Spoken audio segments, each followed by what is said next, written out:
Assalamualaikum warahmatullahi wabarakatuh, para penonton UNER Channel yang saya hormati. Semoga Anda sehat dan terus semangat. Saya selalu mengajak Anda sehat karena ini adalah kata magnet yang menjadi pengharapan dari jutaan manusia di dunia yang saat ini sedang mengalami pandemi COVID.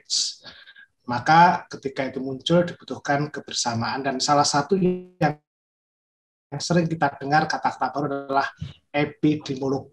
Nah, ini ilmu tentang apa? Dan saya akan mengundang secara khusus Dr. Windu Purnomo, orang yang banyak dicari-cari oleh pemerintah pusat, provinsi, kabupaten kota Surabaya pasti UNER, dan kita bangga pada beliau, Dr. Windu, yang menjadi bagian penting dari ikhtiar kita sama-sama untuk menyelamatkan manusia dari virus COVID-19. Mas Windu, sehat nih? Alhamdulillah Mas, sehat. Assalamualaikum.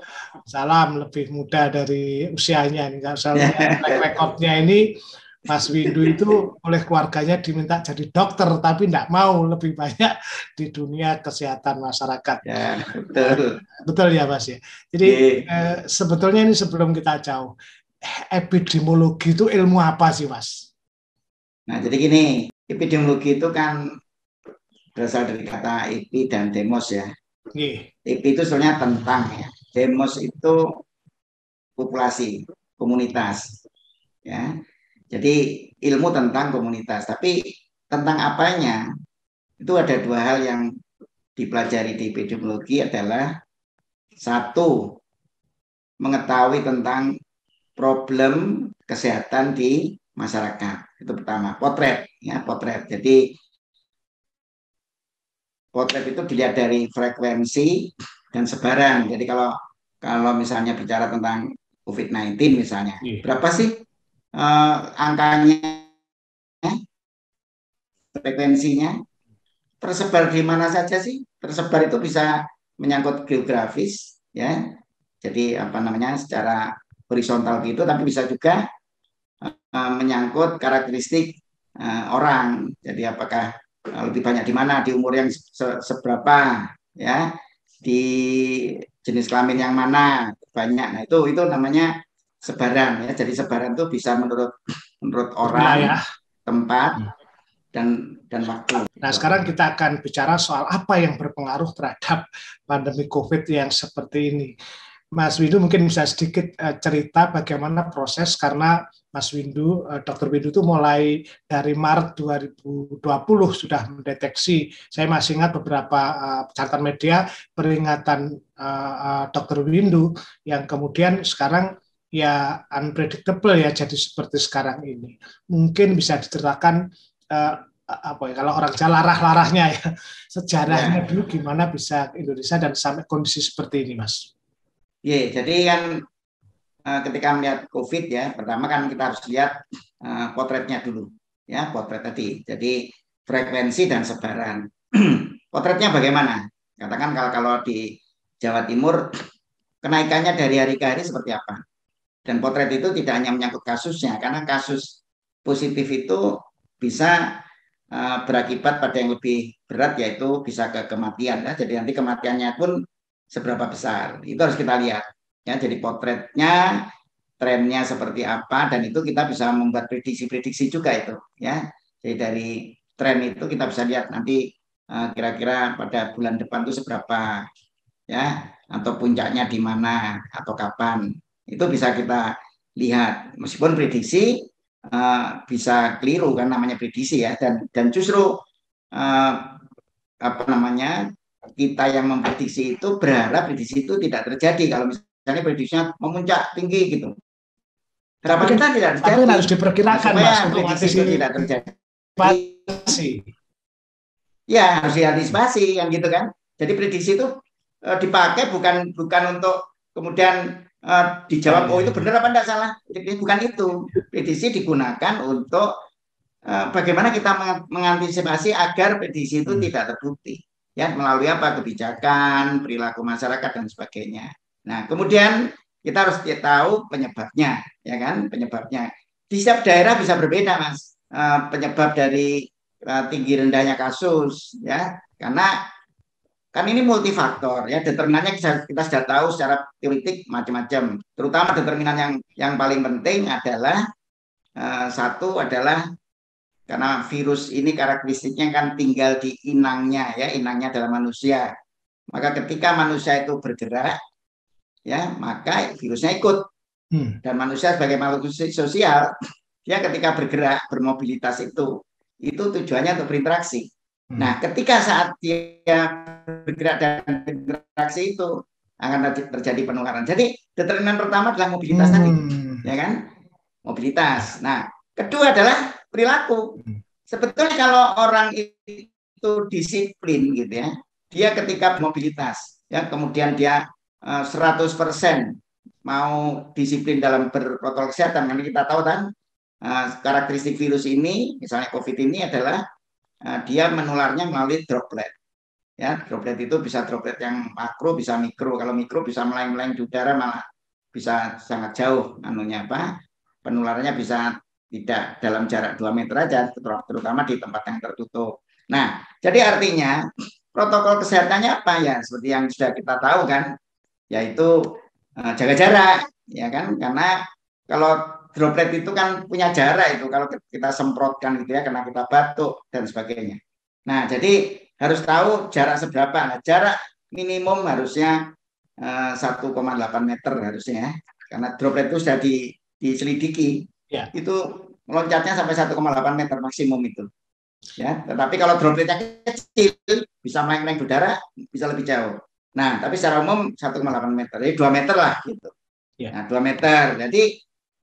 Jadi artinya tadi ya, disiplin orang di dalam prokes, jaga jarak, kemudian pakai masker ya, apalagi kita harus tahu juga kalau ada varian baru harus tahu dulu karakteristiknya seperti apa. Ya, karena karakteristik virus itu adalah determinan yang kedua tadi kan. Karena dengan karakteristik virus tertentu kita bisa tahu bahwa bagaimana dia menularnya, ya kan? Nah, yang virus yang terbaru, yaitu varian terbaru yang banyak di Indonesia kan sudah muncul ya. Sekarang terbaru itu Delta ya. Varian Delta, betul ya. Ada Alpha, ada Beta, dan Kappa juga sudah muncul di Indonesia gitu ya, Kappa gitu. Tapi yang tertinggi daya penularnya adalah Delta. Makanya pakai masker pun harus double. Nah, gitu karakteristik kan? Delta ini gimana Mas sebetulnya? Lebih menular. Jadi para ahli virus sudah menyatakan bahwa Delta ini lebih menular 40% daripada yang Alpha. Alpha itu yang dari UK ya. Alpha ya itu lebih menular 70% daripada yang original, yang dari Wuhan. Okay. Ya kan? Nah, jadi artinya Delta ini kalau dihitungnya kan dengan mudah dengan dihitung secara matematis, Delta ini lebih menular 98% daripada yang original. Jadi 98% berarti kan hampir 2 kali lipat. Tapi penularannya juga sama, determinannya dari mobilitas. Caranya sama. Cara penularannya sama. Nah, jadi artinya gini, kita harus tahu dulu kan yang Wuhan itu berapa, tingkat penularannya berapa kan?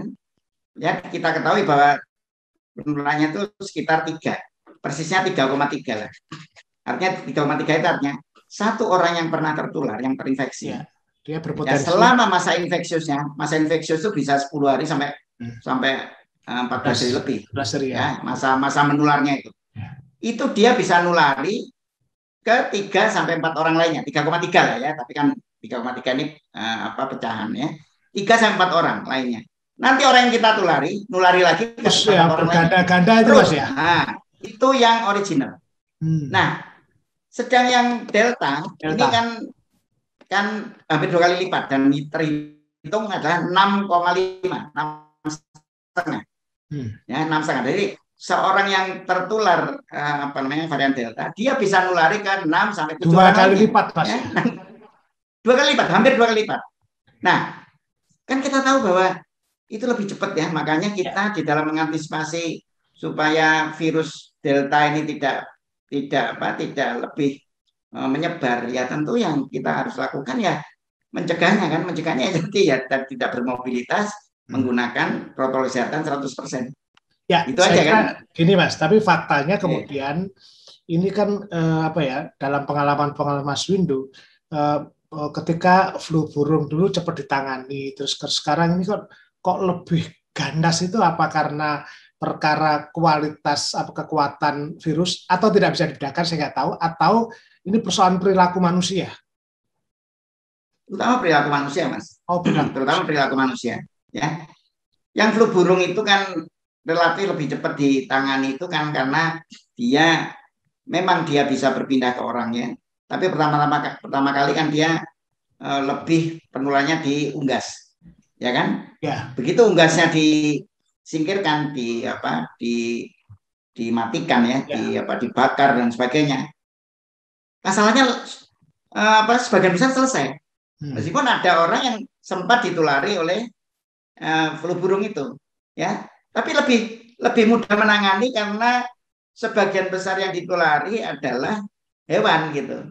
Nah, yang ini tadinya memang katanya adalah dari hewan juga kan, ya dari Ya, kelelawar, pokoknya binatang hewan liar lah, ya. Tetapi kan ini sudah yang SARS-CoV-2 ini sebetulnya ya sudah memang dia inangnya orang gitu. Tapi kalau flu burung inangnya sebenarnya unggas, tapi oh, bisa oke. menular pada manusia lah. Kalau ini enggak ini gitu. Ini Betul-betul manusia ya inangnya adalah inangnya. orang. Ini yang jadi problem di situ itu ya. Betul gitu. Oke, Mas Lebih Widu, dari pengalaman terhadap oke. kebijakan apa ya, kemudian pemerintah memutuskan setelah peristiwa Jakarta itu dilakukanlah mulai PSBB, kemudian PPKM, terus diperpanjang PPM mikro dan kemudian PPKM darurat. Orang pasti mengalami kelelahan. Apakah ini cara yang apa ya, cara cara terbaik atau gimana? Saya kan biar masyarakat kita ini paham memang itu yang dilakukan dan ini membutuhkan apa kedisiplinan. Mungkin bisa diceritakan Mas Windu. Oke. Masalahnya kan gini ya. Ya, pemerintah sudah berusaha, kita tahu berusaha ya. Cuma sekali lagi eh, ya tadi betul usahanya itu tidak sepenuhnya berdasarkan keilmuan sesungguhnya karena masih kecampuran kan.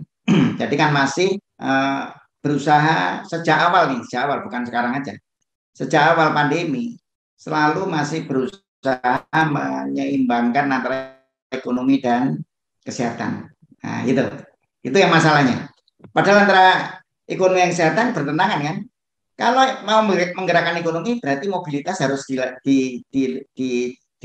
harus direlaksasi, ya kan? Karena ekonomi itu jelas ketika orang tidak bergerak semua di rumah ya tentu roda ekonomi berhenti, ya kan? Padahal penularan virus terjadi karena mobilitas, kan gitu. Nah, kan bertentangan kan antara antara apa namanya prinsip penanggulangan atau penanganan COVID-19 yang harusnya orang itu berhenti bermobilitas, tetapi ekonomi mengharuskan orang bermobilitas. Nah, kan gitu. Nah, jadi andekan ya ini tapi ya sudah terlanjur ya. Andekan dulu ketika di awal-awal itu betul-betul kita apa ya tidak setengah hati ya. Artinya 100% ya 100% di awal itu kita apa ya menarik ikat pinggang erat-erat ya. Sakit memang kan, semua sakit kan karena orang tidak bergerak, tapi dalam waktu yang tidak lama sebetulnya paling 2 bulan, butuh 2 bulan ya betul-betul ekonomi tidak bergerak karena orang harus stay at home. Sebetulnya stay at home itu enggak harus 100% Mas, ya enggak ya. Stay at home itu mirip dengan pengertian herd immunity gitu ya. Herd immunity itu adalah apa sih? Yaitu kekebalan populasi ketika sebagian besar orang sudah punya kekebalan ya. Kekebalan itu bisa alamiah karena tertular semua gitu, tapi bisa karena vaksinasi kan gitu ya. Nah tentu yang kita harapkan vaksinasi dong, jangan kalau tertular alamiah kematian akan tinggi. Nah jadi melalui vaksinasi apa semua harus divaksinasi? Tidak, pokoknya minimum 70% orang sudah di dalam populasi itu sudah divaksinasi, virus sudah akan kesulitan untuk karena kebal 70% berarti kebal, sudah kesulitan cari orang yang belum kebal, sulit ya. Nah, sama dengan mobilitas. Kalau kita berhasil apa namanya merumahkan minimal 70% orang dalam satu waktu, dia tidak bergerak. Yang 30% masih ya, misalnya ya yang untuk yang esensial, yang kritikal kan tetap ya. Para tenaga kesehatan masih tetap, ini orang-orang yang di rumahan ini ada yang masih mencari bahan pokok boleh keluar. Tetapi maksimum yang boleh keluar 30%. Jadi kalau di rumah misalnya ada 5 orang anggota keluarga itu, yang boleh keluar hanya 1 orang. Kalau 2 orang berarti 40%, nggak boleh. Maksimum 1 orang. Dalam waktu yang bersamaan. Kalau yang orang yang anggota keluarga satu mau keluar lagi, tunggu dulu sampai orang satu itu pulang. Menurut saya ini kan sangat teoritis sekali. Kan agak susah, ya bukan teori, tapi harusnya demikian. Tapi bukannya agak sulit, Mas, menjelaskan kepada masyarakat agar membagi satu rumah misalnya 4 orang, kemudian 1 orang. Ini kan agak rumit mengelola perilaku sosial ini. Betul. Nah, itulah tugas pemerintah. Ya, tugas pemerintah. RT RW harus semua dikerahkan karena semua berbasis pada masyarakat, Mas. Tidak hanya top down kan ya. Dari bawah juga harus. Jadi artinya bawah pun harus mengerti tentang ini. Jadi mereka bisa saling mengawasi juga gitu. Ya, entah dengan cara memberi surat edaran, himbauan dan pengawasan ya. Tentu makanya justru kalau kita memang mau betul-betul ini mulai dari tingkat di masyarakat, RT RW harus ikut serta gitu. Oke. Saling mengawasi. Tetangga juga saling mengawasi. Saya sepakat ini. Di dalam berbagai tulisan saya pernah bahwa dibutuhkan solidaritas warga dan pemerintah seharusnya memberikan otoritas kepada lembaga-lembaga baik formal atau terutama informal ya, seperti kalau di desa misalnya Baperdes, kemudian takmir masjid, RT RW. Ini kan bisa diperankan, Mas, untuk mengatasi komunitasnya kalau pendekatan ilmunya, Mas. Itu begitu, Mas? Iya, betul sekali. Jadi itu memang gerakan masyarakat ya. Jadi pemberdayaan gerakan masyarakat itu penting. Makanya ini kan sebuah gerakan perang semesta kan ya. Jadi ini adalah perang semesta ya, di mana kita semua harus ya berperan serta. Ya, jadi semua anggota masyarakat dan pemerintah bersama-sama, siapapun dia gitu loh. Ya, jadi kita jangan hanya menyerahkan pada pemerintah, nggak mungkin gitu lah. Pemerintah kita kan juga sangat terbatas lah ya dalam sumber daya dan sebagainya. Mas Windu, menarik ini. Artinya kan sebagai ilmuwan kan pasti harus memberikan advice kepada Pak otoritas agar itu dilakukan. Meskipun kita tahu bahwa tidak cukup mudah karena ada juga loh masyarakat sing bangkel itu kan juga tidak sedikit itu loh. Nah, dalam kajian saya ilmu komunikasi ini kan ketika virus berkembang bertemulah dengan viral. Jadi virologi dan viralogi. Nah, setiap orang menyebarkan sehingga sebetulnya ini kita ini kalau dianggap gagal ya gagal, tidak tapi atau katakanlah bahwa memang kesadaran masyarakat untuk perang semesta ini belum jalan, Mas ya. Ya, kenyataannya kan kita belum jalan kan ya. Banyak orang yang masih yang lebih percaya pada hoax. Ya kan tadi karena Mas Suko kan mengatakan bahwa ini setiap orang kan di masa era medsos ini kan bisa menghasilkan informasi sendiri-sendiri, ya kan, kemudian diviralkan. Padahal informasinya bisa sangat tidak benar, ya kan? Ya. Nah, jadi artinya memang ini tugas kita semua selalu mengingatkan. Tapi juga jangan lupa kita tidak hanya sekedar mengingatkan, tapi juga harus ada komponen law enforcement kan, ya kan? Harus itu nggak bisa. Mungkin ini kan juga kita berharap bahwa para bupati, para pengambil kebijakan, camat, lurah, dan juga Satgas Dewan bisa mendengarkan pesannya Mas Windu. Ini kan situasi di mana kita sudahlah ya, saya yakin kita sepakat untuk tidak saling menyalahkan. Tapi kondisi ini solusi terbaik kira-kira tahapan apa yang masih bisa menolong dengan cepat menjaga, melindungi masyarakat. Meskipun saya sebenarnya akan cenderung mengatakan PPKM itu sebagai program perlindungan kesehatan masyarakat, bukan pembatasan, cenderung itu pikirannya konstruktif. Kalau Mas Windu pesannya apa kepada poin-poin yang harus dilakukan, Mas? Jadi pesan yang pertama saya yaitu peningkatan literasi dulu. Ya, jadi artinya gini, memang sudah ya, kita sudah terus-menerus memberitahu ya, semua komponen lah ya, melalui edukasi, komunikasi publik ya, pemberian pemberian informasi yang tepat. Tapi ya tetap tadi bersaing dengan hoax, bersaing dengan teori-teori konspirasi yang konyol-konyol itu ya, yang sengaja diproduksi orang tertentu. Nah, dan kita memang terus terang aja masyarakat kita banyak yang uneducated juga ya kan. Tapi ya saya juga merasa aneh juga, banyak yang juga yang edukasinya tinggi juga mas percaya juga ya pada deh. Ya itu yang saya juga heran. Nah, tapi terutama juga ya, literasi itu bukan hanya menyangkut COVID-nya aja, bagaimana cara mencegahnya, tapi cara menanganinya itu terutama bagi para penentu kebijakan atau pelaksana kebijakan. Ya, sebetulnya COVID ini dengan cara apa sih? Ya kan? Dengan cara apa?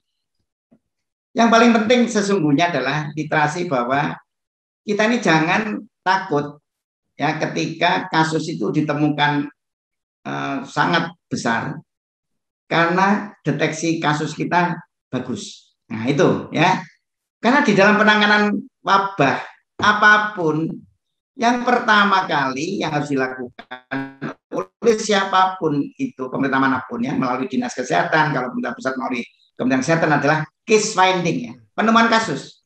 Nah, tapi karena literasinya rendah, banyak pimpinan daerah malah takut kalau dia melakukan deteksi dini yang tinggi, deteksi kasus yang tinggi, maka kasusnya besar, itu aib bagi daerah. Nah, ini berarti kan itu problemnya bukan lagi ilmu epidemiolog yang murni nggak dipakai, tapi ya ada politik dikit. Nah, ini kan perkaranya di situ itu. Jadi kalau daerahnya banyak terpapar, merasa malu, merasa gagal. Betul. Seharusnya itu tidak, kalau soal menyangkut nyawa manusia, saya kira tidak ada gagal dalam menangani sebetulnya. Betul. Jadi artinya kinerja tidak boleh atas dasar tingginya kasus, itu keliru. Tidak boleh dinilai dari situ. Makanya Kementerian Kesehatan ya dalam 2 minggu terakhir ini sudah mempunyai, itu juga atas usulan kami semua ini ya, para akademisi sudah misalnya dari teman-teman dari UNER pun ya, kami beberapa orang sudah dipanggil oleh Menkes ya, mendiskusikan. Panggil tuh kita ya, sudah pernah dipanggil ya. Nah, dan alhamdulillah ya, apa yang kita sarankan, usulkan ya, itu sebagian besar sudah dijalankan oleh Kementerian Kesehatan. Artinya kebijakannya itu sudah mulai human, mulai komunikatif, mulai persoalan bareng bersama. Ini Kementerian Kesehatan loh ya. Tetapi respon itu belum sama ketika kan sekarang ya di lapangan gitu loh. Nah, itu masalah ya. Jadi indikator-indikator tentang tadi. Jadi makanya sekarang cara penilaian daerah tidak lagi berdasarkan jumlah kasus. Tidak.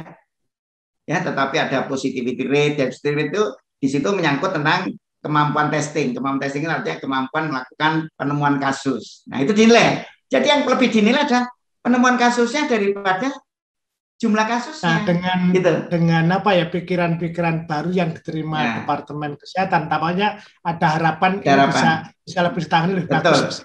Saya lebih optimistis sekarang ya, sejak 2 bulan terakhir ini Kementerian Kesehatan sudah mengeluarkan beberapa kebijakan yang baru, terutama sekarang mas ya, semua daerah tidak boleh milih kasus sudah ya, dan ini sudah 5 hari yang lalu dimulai.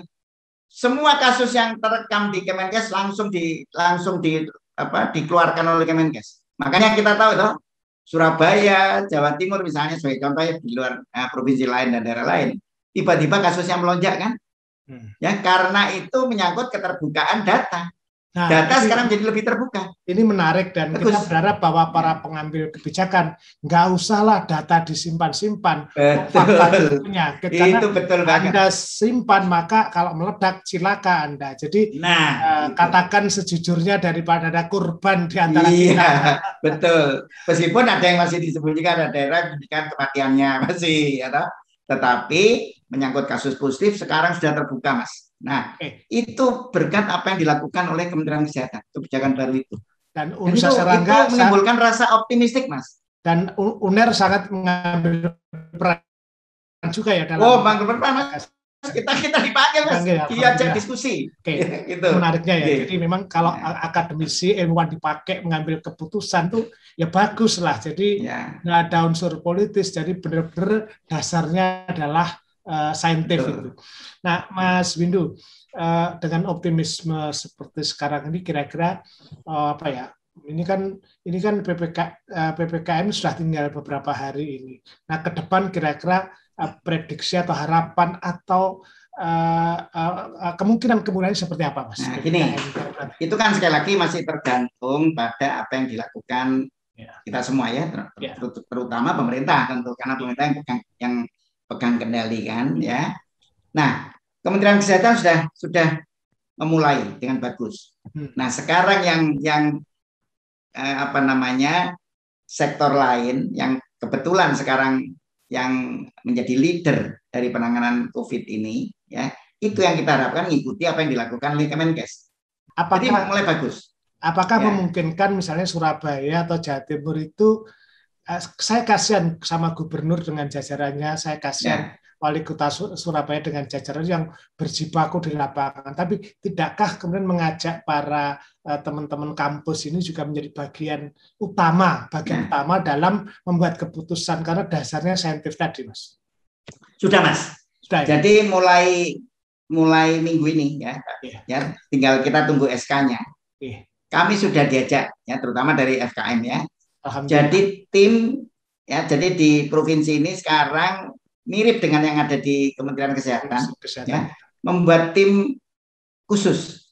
Kalau di Kementerian Kesehatan disebut timnya itu tim Paskas, Mas. Jadi seperti pasukan khas TNI AU itu. Oh, ya, okay. Nah, kita menamakan diri yang di Jawa Timur ini tim Kopassus, Mas.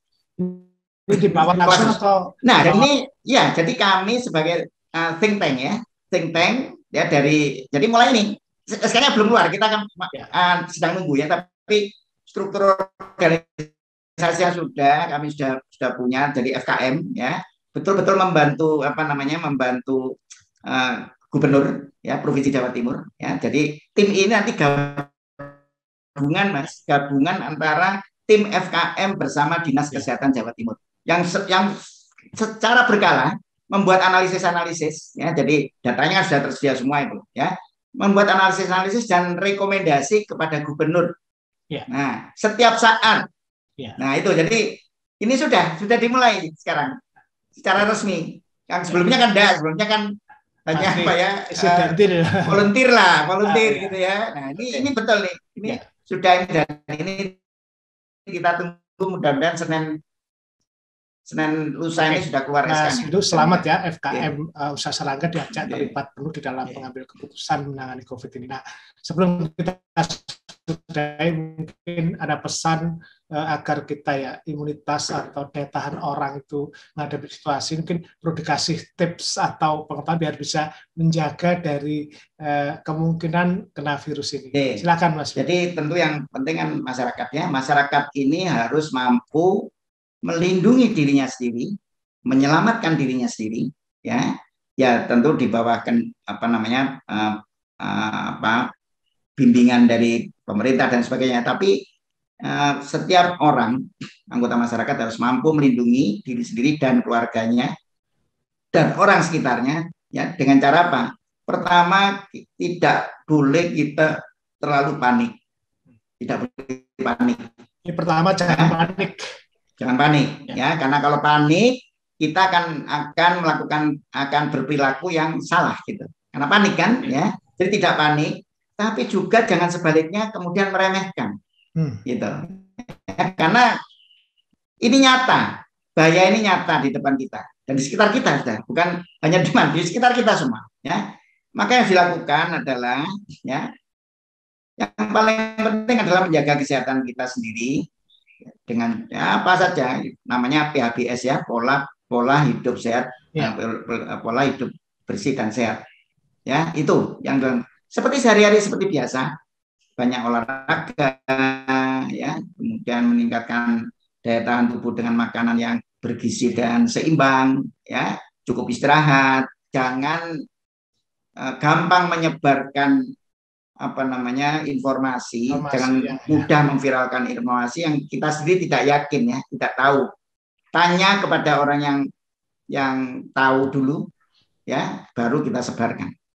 Jadi itu yang penting, dan apapun yang diminta pemerintah atau bagaimana perilakunya kita dalam protokol kesehatan, kita patuhi. Nah, kita patuhi sama-sama. Ya, jadi kita bisa menjaga semua ini sehingga pandemi ini bisa segera berakhir. Insya Allah bisa segera berakhir kalau kita ini betul-betul mau melakukan yang sesuai dengan prinsip-prinsip tadi. Ya, saya kira itu, Mas. Makasih banyak, Mas Windu. Jadi penonton UNER Channel ini prinsipnya simpel. Setelah saya catat itu ada 4 hal pesan dari Dr. Windu yang mengikuti perjalanan berbagai virus penyakit yang berkembang di komunitas masyarakat. Pertama, mari kita jangan panik, tapi kita jangan meremehkan karena memang COVID itu ada. Yang kedua, tetap kita menjaga kualitas kesehatan. Jadi perilaku sehat, hidup bersih. Yang terakhir, manuto karo negoro. Itu ya Mas Windu ya. Tidak mungkin pemerintah ini jelomprongnya atau menyorongkan rakyat pada kesalahan. Saya dan Mas Windu menyampaikan pesan ini untuk Anda semua dengan harapan kita tetap menjaga sehat. Matur nuwun Mas Windu. Sami-sami Mas Suko. Sehat dan terima kasih penonton. Terus ikuti UNER Channel untuk mendapatkan informasi yang edukatif dan informasi yang ilmiah. Tetap di UNER Channel. Assalamualaikum. Waalaikumsalam.